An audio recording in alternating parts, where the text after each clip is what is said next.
আসসালামু আলাইকুম। রান্না করা একটি আনন্দদায়ক কাজ এবং এটি অনেকের কাছে একটি শখ। রান্নার যত্ন নিলে তা আরও উপভোগ্য হয়ে ওঠে।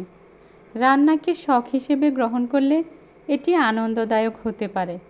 রান্নার মাধ্যমে নতুন নতুন রেসিপি তৈরি করা, বিভিন্ন ধরনের খাবার পরীক্ষা করা এবং বন্ধুদের ও পরিবারের জন্য রান্না করা একটি উপভোগ্য অভিজ্ঞতা হতে পারে।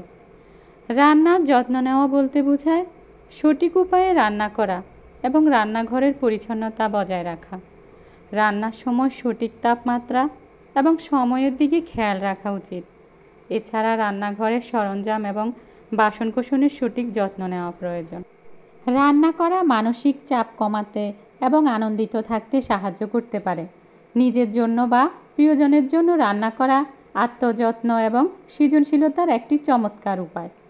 রান্না শুধুমাত্র খাদ্য প্রস্তুত করা প্রক্রিয়া নয়, এটি একটি সংস্কৃতির অংশও বটে। প্রতিটি সংস্কৃতির নিজস্ব রান্নার ঐতিহ্য রয়েছে, যা তাদের জীবনযাত্রার প্রতিফলন ঘটায়। রান্না করা বিশেষ করে প্রিয়জনদের জন্য ভালোবাসার একটি গুরুত্বপূর্ণ মাধ্যম। নিজের জন্য রান্না করে আপনি এবং আপনার পরিবারে যাতে তাজা, স্বাস্থ্যকর খাবার খেতে পারেন তা নিশ্চিত করতে পারেন।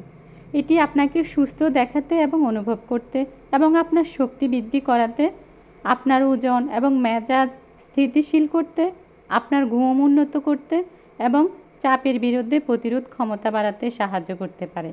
এটি আপনাকে অর্থ সাশ্রয় করাতেও সাহায্য করতে পারে।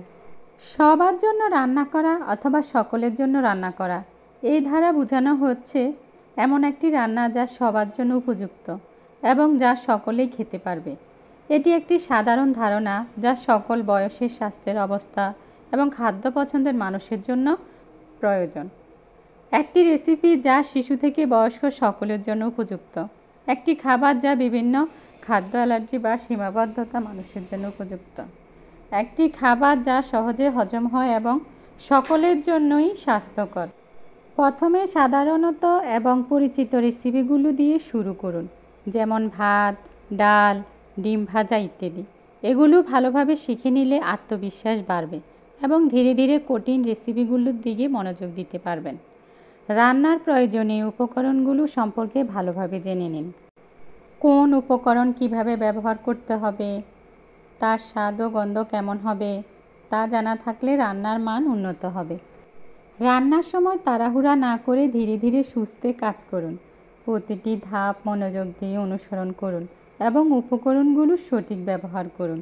বিভিন্ন রান্নার বই, ম্যাগাজিন এবং ওয়েবসাইট থেকে নতুন নতুন রেসিপি শিখতে পারেন। এছাড়া ইউটিউবেও রান্নার অনেক ভিডিও পাওয়া যায়, তা থেকে সহজেই রান্না শেখা যায়। অভিজ্ঞ রাঁধুনিদের কাছ থেকে রান্না শেখা খুবই উপযোগী। তাদের কাছ থেকে বিভিন্ন টিপস ও কৌশল জানা যেতে পারে। এছাড়া তাদের রান্না করা খাবার খেয়ে স্বাদ ও পরিবেশনের ধরন সম্পর্কে ধারণা নিতে পারেন। রান্নার সময় ভুল হওয়া স্বাভাবিক। প্রতিটি ভুল থেকে শিক্ষা নিয়ে ভবিষ্যতে একই ভুল আর না করার চেষ্টা করুন। রান্নার আগে ও পরে কিচেন এবং নিজের শরীর পরিষ্কার পরিচ্ছন্ন রাখাটা জরুরি। এতে করে রান্না করা খাবার স্বাস্থ্যকর হবে। রান্নার সময় সঠিক পরিমাণে উপকরণ ব্যবহার করা খুবই গুরুত্বপূর্ণ। তাই পরিমাপের জন্য সঠিক সরঞ্জাম ব্যবহার করুন।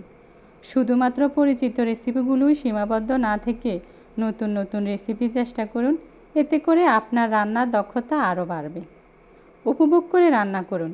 রান্নাকে একটি চাপ হিসেবে না দেখে উপভোগ করার চেষ্টা করুন।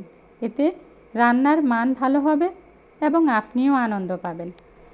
রান্না করে সবার মন জয় করা বলতে বোঝায় সুস্বাদু খাবার তৈরি করে অন্যদের মুগ্ধ করা বা খুশি করা। এটি একটি দারুণ দক্ষতা যা অন্যদের প্রতি ভালোবাসা ও যত্ন দেখানো যায়। ভালো মানের উপকরণ ব্যবহার করে রান্না করলে খাবারের স্বাদ বাড়ে। রান্নার জন্য সঠিক উপকরণ নির্বাচন করা খুবই জরুরি। খাবারের পরিবেশনও গুরুত্বপূর্ণ। সুন্দরভাবে পরিবেশন করলেও খাবারের আকর্ষণ বাড়ে। সঠিক রেসিপি অনুসরণ করে রান্না করলে খাবারের স্বাদ অনেক ভালো হয়। নতুন নতুন রেসিপি তৈরি করে বা পুরনো রেসিপিতে নতুনত্ব এনে অন্যদের চমকে দেওয়া যায়। রান্না করে সবার মন জয় করতে হলে শুধু ভালো খাবার তৈরি করাই যথেষ্ট নয়, সাথে দরকার ভালোবাসা ও যত্ন। রান্না একটি শিল্প। এটি শুধু খাদ্য তৈরির প্রক্রিয়া নয়, বরং এটি একটি সৃজনশীল প্রক্রিয়া যেখানে স্বাদ, গন্ধ এবং উপস্থাপনার মাধ্যমে একটি অভিজ্ঞতা তৈরি করা হয়। প্রতিটি রাঁধুনি নিজস্ব শৈলী এবং সৃজনশীলতার মাধ্যমে খাবার তৈরি করেন।